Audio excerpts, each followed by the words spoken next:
Welcome to your 2021 Ford Escape Hybrid. It's been 18 months since I've had the hybrid, so I figured I'd give it a second look, second drive. I'm specifically with the mid-trim SEL, and if you do want a Ford Escape Hybrid in 2021, sorry, at least the 2021 model year, you can go gasoline, you can go hybrid, or you can go plug-in hybrid. So let's focus on what we have here. Under the hood, it's a 2.5-liter inline four-cylinder engine, 200 horsepower, 155 pound-feet of torque, all through a CVT. Driving dynamics, it's the same as it was before, which wasn't bad at all. And I remember getting nearly 1,000 clicks to the tank with the Ford Escape Hybrid from 2020. And it's a great grocery getter if you want to tote around town. It drives like an SUV, but it still has that car-esque feel because it still is a compact crossover slash SUV. So easy to drive, easy to park. It's not quick, it's not fast. But it does have the power that you need. You won't have any issues if you need to avoid a collision situation on city streets or on highways. And again, lots of good visibility and easy to drive, easy to park, which is, I think, what a lot of people are looking for out of their vehicles. You know, they want to ease up on the number of gas rewards points that they get, and they want to slow down between gas station trips, but they still want something that doesn't have a lot of compromises. They want the cargo space, they want the comfort, they want the amenities, and the Ford Escape Hybrid, at least with the SEL, being the trim that I have, has most of those bells and whistles and check marks included. In typical Ford fashion, you do get a brake coach, so if I gently, which I'll do right now, gently step on the brakes, the brake coach says that I have 86% of my energy returned, as opposed to me getting going. You can see motion in the side window, and I'll just jump on the brakes real hard. So you can see the jerk right there, 55%. So it's kind of like a little added incentive if you want to maximize the amount of regen power that you get. You know, don't stomp down really hard on your brake pedal, just be gentle. Look at what's ahead of you, try and be as predictive as you can and as proactive as you can when it comes to traffic patterns and what you see and what you notice. Taking a look at the outside, unchanged, still a very minimalistic and modern design. A little too round up front for me compared to the outgoing generation. I don't need it to be full of bends and creases, but I just find the front end just a little on the dull side.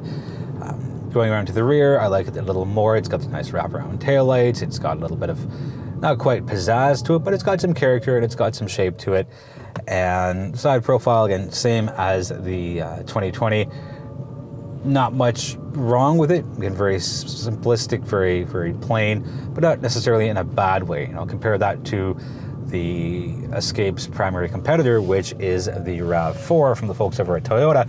And there are a lot of bends and creases and shapes in there, and there's definitely an unmistakable side, front, and rear look to it. But for what the Escape is, you know, it doesn't have to be flashy.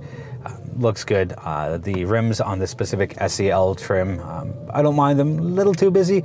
Wouldn't be a deal breaker for me. I think they suit the vehicle. I think it adds in where the side profile on the front end can be a little on the plain side. Taking a look inside, same layout as 2020. What I like is that the infotainment screen is higher up. I don't mind that it's smaller compared to the competitors, but I like it higher up as opposed to me having to look at the road, then look right, and then look down to get my information out of it. It's just in that nice line of sight, so it's just a quick glance over to my right. And again, all the information is there. Ford's made it easy to pull all of your information out of the infotainment system. Nice touchscreen. I use Apple CarPlay as much as possible. Connectivity is very easy. Graphics are pretty sharp. I don't get a lot of glare when I'm in the sun, so good job on that. As I mentioned in the driving portion, full digital dashboard here. Makes it really, really easy to see, pull all your information out. They have that cool thing called the comm screen. I don't know how many people would actually use that, but kudos to Ford for including it. For 2021, you get a standard heated and leather steering wheel, so that's a nice touch, especially in Canadian winters. It's kind of going down the center stack. You got your vents, you got some hard touch buttons for your infotainment system, so fast forward, rewind, your volume knobs as well, and Nice settings button for your audio settings and a couple of other things. Going further down, you have your HVAC system. I like that it's all hard touch buttons. Thank you so much, Ford, for not making them into the haptic ones, and minimalistic on the piano glass side here, which means less fingerprints, less dust, and to me, a cleaner look. Ford had spec'd this with the wireless charging option, and then little cubby storage here. There are 3 power sources, as well as a little bit of space to store a couple of different things. With the absence of the gear lever being replaced by the rotary dial, there's a lot more space freed up here. You get your cup holders and your armrest, and the storage in the armrest is actually pretty decent. I can fit a bunch of things in there, and for me, storage counts. If I'm buying a compact SUV, I want to put as many things in it as possible, and storage, for me anyway, is a pretty important factor. Onto the seats, they're really comfortable. I had a hard time finding my ideal seating position. I find for me specifically, I've got a 5'8" frame, my legs are really long, my upper body isn't quite aligned with that, and I find it's not as far back as I'd like it to go. I could do with another, I know, maybe 1.5 to 2 inches of the seat in its entirety going backwards.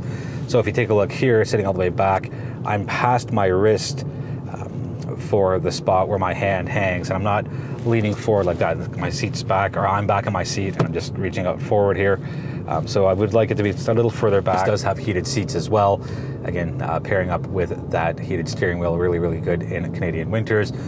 Ford Canada had also ticked off the box for a panoramic sunroof, and I would do the same thing. Yes, it's a white roof liner. You can see the A-pillar is white here as well, but I like having as much light in as possible, and I think I'm one of the few people that enjoy and appreciate sunroofs, especially panoramic ones that open up.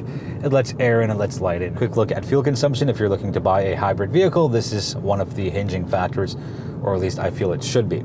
So on a 53.8 liter tank of 87 octane, we are at 5.5 on city streets, 6.4 on the highway, and our blended total comes out to 5.9. Pretty respectable figures. Hybrids are the best of both worlds, so it'll get you a longer range than a traditional internal combustion engine and fewer stops, and same thing on the other side for a plug-in vehicle.